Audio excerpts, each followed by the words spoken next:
আপাতত শান্ত এলাকা, রয়েছে পুলিশ পিকেট, কিন্তু এখনো পর্যন্ত কাকুলিয়ার গ্যাং ওয়ারে সোনা পাপ্পু এবং বাপি হালদার তারা অধরাই। প্রশ্ন উঠছে যে শুধুমাত্র প্রভাবশালীদের সঙ্গে ছবি তুলেই কি এনারা নিজেদের গ্রেফতারি আটকে দিলেন? আর এদিকে কাকুলিয়ায় যে গ্যাং ওয়ারের ঘটনা, সেই ঘটনায় 16 জনকে গ্রেফতার করা হয়েছে, যার মধ্যে সোনা পাপ্পুর 2 সাগরেদও রয়েছে। গ্যাং ওয়ার,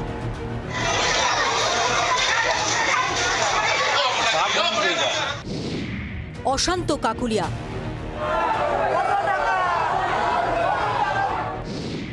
গুলি, ভাঙচুর।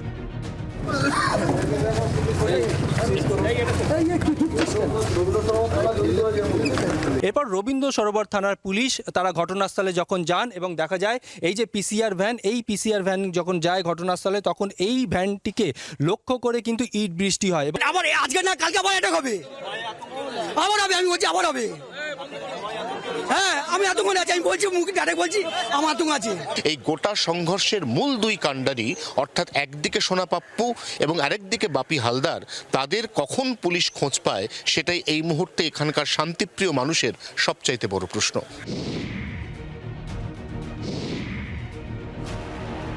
ভোটের আবহে যখন তপ্ত বাংলার রাজনীতি, তখন সেখানে খাস কলকাতায় গ্যাং ওয়ার, প্রমোটিং রাজ, এলাকা দখলের লড়াই। কাউকে ছাড়া হবে না। গতকাল যে ঘটনা ঘটেছে, তারপরে আমাদের রেড হয়েছে সারা রাত ধরে, 10 persons have been arrested, red চলছে, পেট্রোলিং চলছে, যারা ঘটনা ঘটিয়েছে কাউকে ছাড়া হবে না।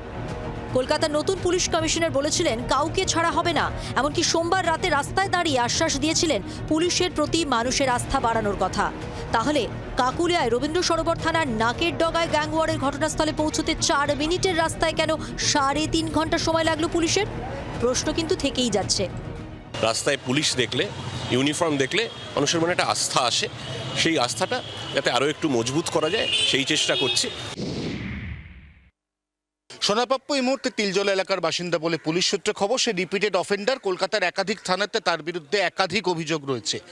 বাপি হালদার একসময় এলাকারই বাসিন্দা ছিল। বিগত 5 বছর আগে বাপি হালদার প্রমোটিংয়ের সুবাদে বেশ 2 পয়সা রোজগার করে এই মুহূর্তে বাইপাস লাগোয়া একটি অভিজাত আবাসনের একটি ফ্ল্যাটে উঠে চলে গেছে। কাকুলিয়ায় এখন থাকেন না বাপি, কিন্তু রয়েছে তাঁর রাজত্ব। বাপির এলাকায় না থাকারই সুযোগ নেবার চেষ্টা সোনা পাপ্পু করছে বলে কাকুলিয়ার বাসিন্দাদের দাবি। কারণ খাস কলকাতার প্রাইম লোকেশন কাকুলিয়া এখন প্রমোটিংয়ে যেন সোনার ডিম পাড়া হাঁস। সোমবার রাতে পুলিশ কাকুলিয়া গ্যাং ওয়ারে 4 জনকে গ্রেফতার করে। বাবলু সাউ ওরফে চিনি এবং ইন্দ্রজিৎ মাঝি ওরফে ছোট বাবুকে কসবা এলাকা থেকে ধরা হয়। জয়ন্ত নস্কর ওরফে সোনুকে ধরা হয় আনন্দপুর এলাকা থেকে। দেবাশিস মণ্ডল ওরফে ভটুককে গ্রেফতার করা হয় লেক থানা এলাকা থেকে। অন্তত 120 থেকে 130 জন দুষ্কৃতী রবিবার সন্ধ্যেবেলায় কাকুলিয়া রোডে হামলা চালিয়েছিল বলে এখনো পর্যন্ত মনে করছে পুলিশ। ইতিমধ্যে একাধিক ভিডিও ফুটেজ দেখে এদের মধ্যে অনেককে চিহ্নিত করা গেছে, যার মধ্যে 37 জন প্রাইম সাসপেক্ট রয়েছে। এদিকে ঘটনার 30 ঘন্টা পরেও কাকুলিয়া এলাকায় নতুন করে অশান্তি না হলেও থমথমে পরিস্থিতি। লোকের চোখে মুখে আতঙ্ক। ঘটনার রাতে ভাঙচুর হওয়া পুলিশের পিসিআর ভ্যান এখনো পড়ে রয়েছে এলাকায়। ঘটনাস্থলে এখনো পর্যন্ত পড়ে রয়েছে পুলিশের ভাঙচুর হওয়া সেই গাড়ি, এবং তারও পাশাপাশি এই মুহূর্তে ধরপাকড় চলছে।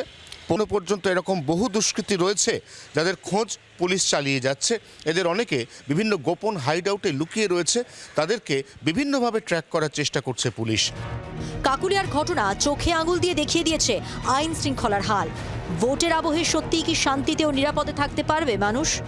ব্যুরো রিপোর্ট, জি 24 ঘন্টা। বাংলার আওয়াজ, বাঙালির আবেগ, জি 24 ঘন্টা।